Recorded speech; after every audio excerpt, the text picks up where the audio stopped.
আমি এখন আছি ব্যস্ততম সুনামগঞ্জ শহরের নতুন বাস টার্মিনালে। এই নতুন বাস টার্মিনাল থেকে আপনাকে সিলেটে কিভাবে যেতে হবে সেটা আমি আপনাদেরকে দেখাবো, এবং সিলেটে যাওয়া পর্যন্ত কত টাকা খরচ হতে পারে সেই বিষয়টা আমি এই ভিডিওর মাধ্যমে দেখাবো।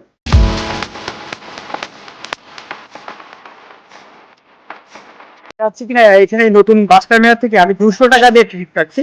এই এসি বাসটাতে যাব। আর লোকালে গেলে আপনার 150 টাকা ভাড়া নেবে বা 140 টাকা ভাড়া নেবে।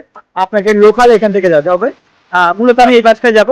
এই বাসটাই সার্ভিস ভালো আছে, এই জন্য যাচ্ছি। 200 টাকা টিকিট।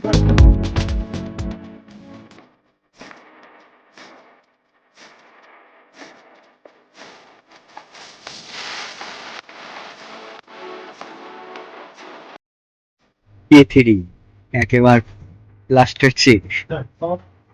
আমার পাশে ছোট ভাই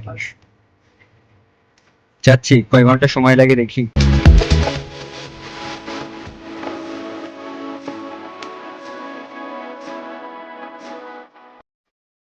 ও দীর্ঘ 4 ঘন্টা লাগলো, কারণ আজকে জ্যাম ছিল।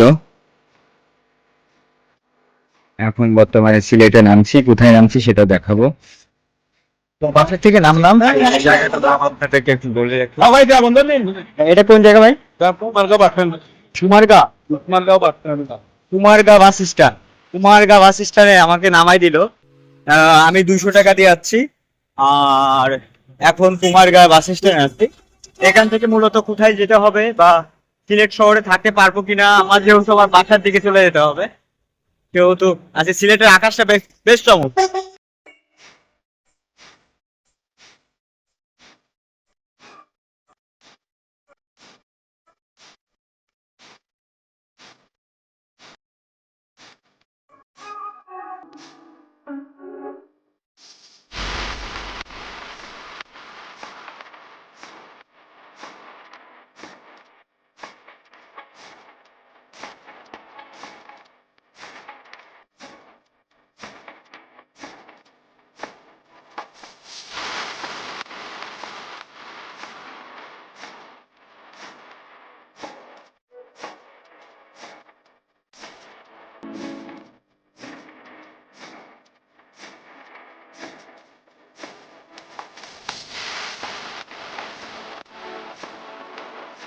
এই ওডিআউরিয়ার সিলেট শহরটা যতই ঘোরো না কেন, তত মনে হবে এটার একটা লন্ডন শহর নামে পরিচিত।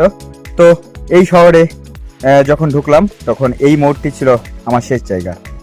আমার এই ভিডিওটা যদি ভালো লেগে থাকে অবশ্যই লাইক, কমেন্ট অথবা শেয়ারের মাধ্যমে আমাকে জানাবেন।